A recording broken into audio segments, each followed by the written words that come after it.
आता isakal.com आहे देशातील नंबर 1 ची मराठी न्यूज वेबसाईट। प्रत्येक अपडेटसाठी isakal.com ला नक्की भेट द्या। विदर्भातील अनेक भागात पावसाचा जोर आज कमी होता। आज आणि उद्या विदर्भातील काही भागात जोरदार पावसाचा अंदाज आहे। तर रविवारपासून विदर्भात पाऊस उघडीप देण्याची शक्यता आहे।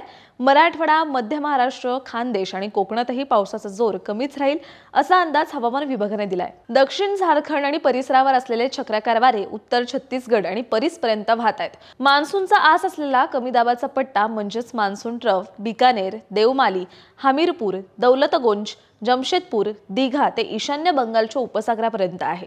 त्यामुळे उत्तर प्रदेश, मध्य प्रदेश, छत्तीसगड, गुजरात तसंच महाराष्ट्राच्या काही भागात जोरदार सरी पडत आहेत। राज्यातील काही भागात पुढील 3 दिवस जोरदार पावसाचा अंदाज हवामान विभागाने दिलाय। विदर्भात आज आणि उद्या काही ठिकाणी जोरदार पावसाची शक्यता व्यक्त करण्यात आली आहे। आज नागपूर, भंडारा, गोंदिया, चंद्रपूर आणि गडचिरोली जिल्ह्यात काही ठिकाणी जोरदार पावसाचा येलो अलर्ट हवामान विभागाने दिलाय। तसंच नाशिक, जालना आणि परभणी जिल्ह्यातही काही ठिकाणी मुसळधाराची शक्यता आहे। मराठवाड्यातील इतर जिल्हे तसंच खानदेशातील तिन्ही जिल्ह्यांमध्ये काही ठिकाणी हलक्या ते मध्यम पावसाचा अंदाज देण्यात आला।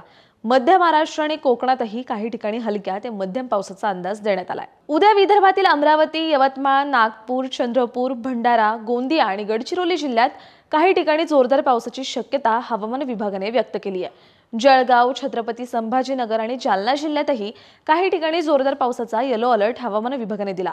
मराठवाड्यातील इतर जिल्हे आणि खानदेशातही काही ठिकाणी हलक्या ते मध्यम पावसाचा अंदाज आहे। तर मध्य महाराष्ट्र आणि कोकणात उद्याही पावसाचा जोर कमीच राहणार आहे। रविवारी नाशिक, नंदुरबार, धुळे तसंच रत्नागिरी जिल्ह्यात काही ठिकाणी जोरदार पावसाची शक्यता आहे। तर विदर्भात पावसाची उघडीप राहणार आहे। मराठवाड्यात काही ठिकाणी हलक्या सरी पडतील।